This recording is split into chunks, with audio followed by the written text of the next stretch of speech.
Hello everyone, welcome back to my YouTube channel. Hope you are doing great. जैसे कि आप सभी को पता है, हम प्रेपरेशन कर रहे हैं एचपी टेट नवंबर 2024 के लिए। ओके, आज हमारे पास साइकोलॉजी का सेकंड पार्ट है। ओके, शुरू करते हैं आज की video. Which psychologist is associated with the concept of insight learning. मैंने प्रीवियस वीडियो में भी करवाया था, इनसाइट लर्निंग में कौन सा साइकोलिस्ट एसोसिएटेड है।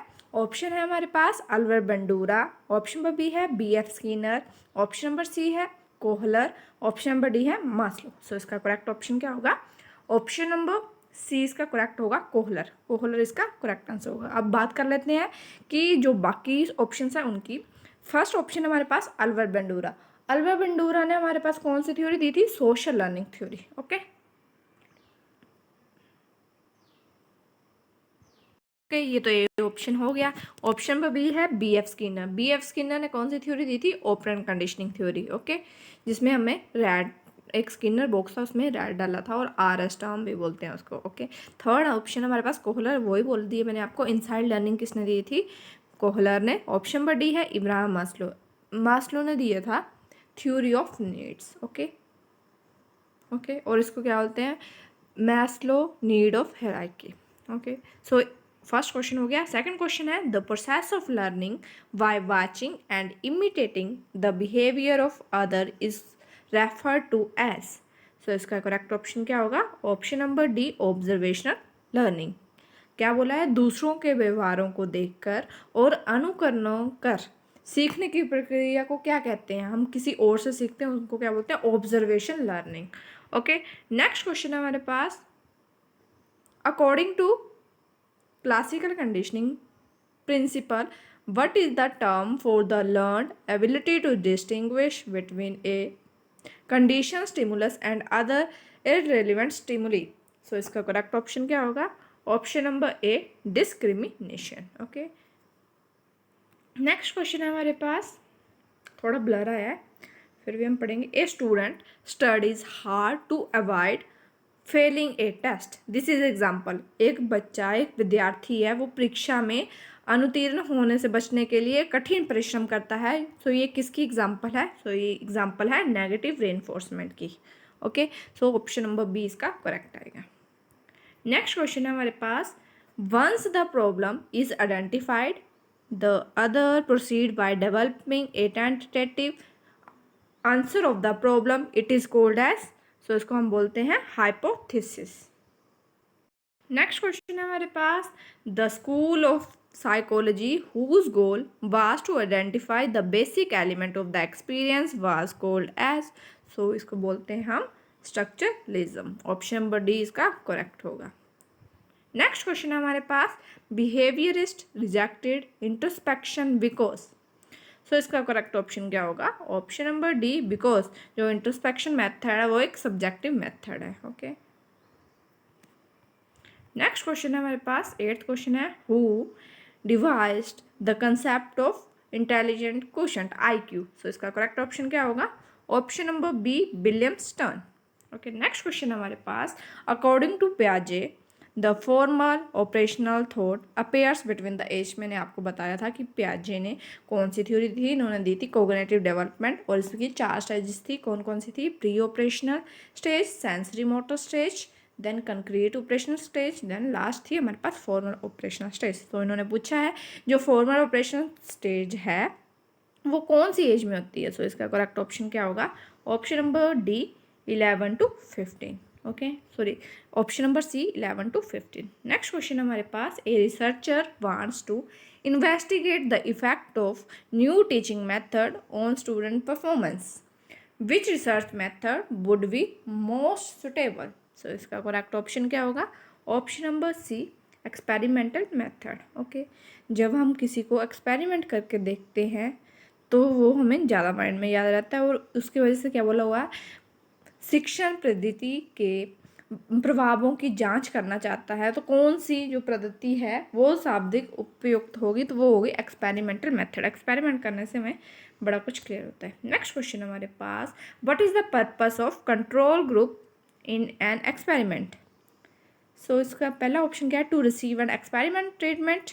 ऑप्शन नंबर बी है to provide a baseline for comparison.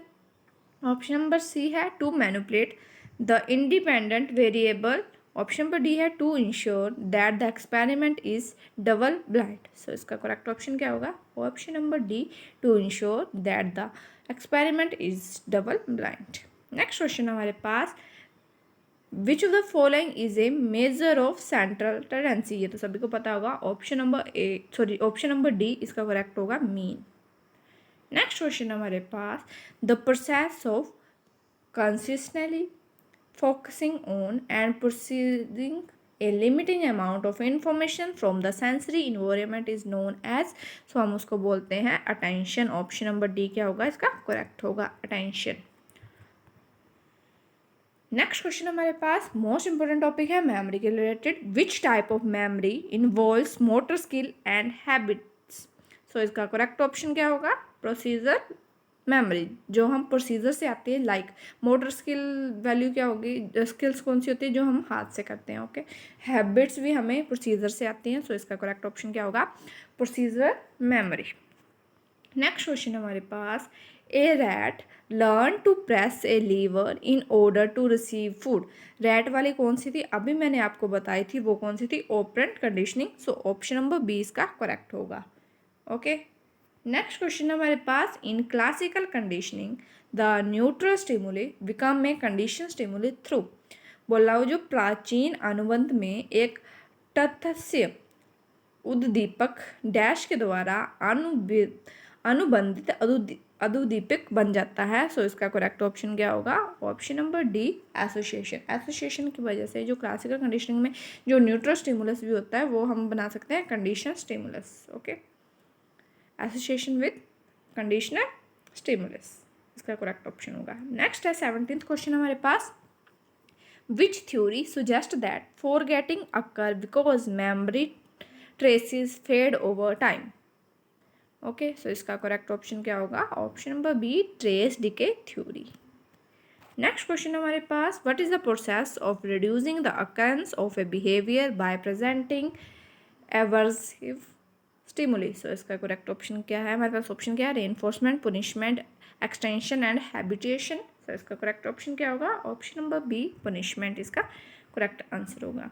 Next question हमारे पास, which psychologist is known for his research on the effect of observation learning and aggression in children. So इसका correct option क्या होगा? क्या बोला हुआ है हमारे पास? Which psychologist is known for his research the effect of observation learning. ये किसने दी थी हमारे पास? अल्बर्ट बंडूरा ने सोशल लर्निंग थ्योरी दी थी, और इससे हम ऑब्जर्व कर सकते हैं कि कितना अग्रेशन है बच्चे में। ओके, अगला क्वेश्चन है हमारे पास 20th क्वेश्चन है, according to operant conditioning principle which of the following schedule of reinforcement typically produce the highest rate for responding. So इसका करेक्ट ऑप्शन क्या होगा? Variable ratio. बोला हुआ है कि क्या होगा? ऑपरेंट कंडीशनिंग से पता चला है हमारे पास, जब हम शेड्यूल देते हैं रेनफोर्समेंट, मतलब उनको कोई गिफ्ट देते हैं कि हाँ सर्टेन टाइम के बाद आपको ये चीज़ मिलेगी, तो वो क्या करेगा, उसके वजह से क्या होगा, तो उनके क्या बोला है? वेरिएबल रेशो बढ़ेगी। नेक्स्ट क्वेश्चन हमारे पास, ये रिपीटेड क्वेश्चन है, who coined the terms serial positioning effect. ये मैंने करवाया था आपको। ऑप्शन नंबर ए है हार्मन एविकस। नेक्स्ट क्वेश्चन हमारे पास, Who among the following is famous for psycholinguistics? So ये सभी को पता होगा। ऑप्शन नंबर डी इसका करेक्ट होगा, नोम चोम्स्की। नेक्स्ट क्वेश्चन हमारे पास, self actualisation was proposed by. So इसका करेक्ट ऑप्शन क्या होगा? ऑप्शन नंबर बी इसका करेक्ट होगा, एब्राहम मास्लो। नेक्स्ट क्वेश्चन हमारे पास 24th क्वेश्चन, थोड़ा ब्लर है, the word psychology was first introduce by. So इसका करेक्ट ऑप्शन क्या होगा? Option number A, Rudolf Gulak. Next question है हमारे पास, among the following who introduce the concept of stages of moral development. Moral development किसके द्वारा दी गई थी? कोहलर के द्वारा। ये मैंने आपको बताया था कि मोरल डेवलपमेंट किसके द्वारा दिए गए थे? कोहलर। नेक्स्ट क्वेश्चन हमारे पास, which type of thinking involve approaching a problem with a single correct solution. So इसका करेक्ट ऑप्शन क्या होगा? Option number A, convergent thinking. और सिंगल से ज़्यादा मल्टीपल हुई तो वो डाइवर्जेंट थिंकिंग होती है। Okay, which type of memory is involve in remembering specific life events and personal experience. So इसका करेक्ट ऑप्शन क्या होगा? Episodic memory.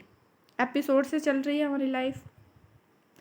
28th क्वेश्चन है, the tendency to remember the beginning and ending items of a test better than the items in the middle is known as. तो इसको बोलते हैं हम option number C, serial position effect. Okay, next question हमारे पास second last question है, the law of learning was given by. Option number D इसका correct होगा थॉर्नडाइक। ओके, मेरे को आप कमेंट करके बताओगी थॉर्नडाइक ने कौन सी थ्योरी दी थी हमें। ओके, नेक्स्ट क्वेश्चन है हमारे पास, according to Kohlberg at which level of moral development do individual make decision based on internalised ethical principle. So इसका करेक्ट ऑप्शन क्या होगा? Option number C, post conventional level. ये किसने, कोहलबर्ग ने कौन सी थ्योरी दी थी? मोरल डेवलपमेंट थ्योरी दी थी। उसमें 3 स्टेजेस थी, pre conventional, conventional and post conventional. Her stage में दो दो इसके एलिमेंट्स थे। ओके, सो हर लेवल में इसके दो दो इसकी स्टेजेस थी। ओके, और मैंने अभी आपसे एक क्वेश्चन पूछा कि थॉर्नडाइक ने कौन सी थ्योरी दी थी? उन्होंने दी थी trial and error theory. Okay, thank you, आज के लिए इतना ही।